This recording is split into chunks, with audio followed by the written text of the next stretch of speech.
We'll guide you through how to turn on autoplay on the YouTube app. If you find this useful, then consider subscribing and liking the video. Here we are on the YouTube app and you want to go and have autoplay turned on. We're going to guide you through this.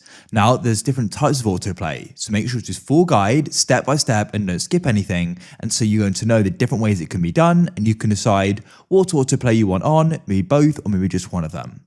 For example, you can go and have videos start autoplaying in the feed as you browse, or maybe you want the next video to go and start autoplaying after one ends. We're going to guide you through this. So to get started, you need to go and head to the bottom right of YouTube. There you're going to go and find the U button like so, click there. On this page, you then need to go and head to the top right. You're going to go and find a gear cog icon, and that'll go and open up the settings.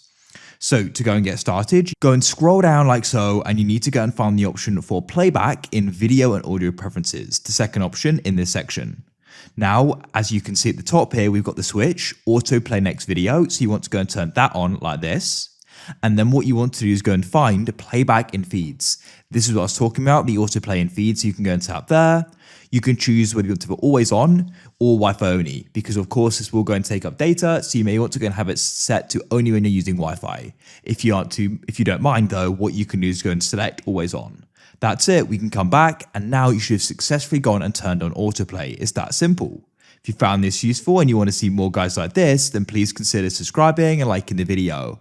We've got loads more YouTube guides on the channel and more to come in the future, as well as other social media, Instagram, and other games as well. I look forward to help you again in the future. Goodbye for now.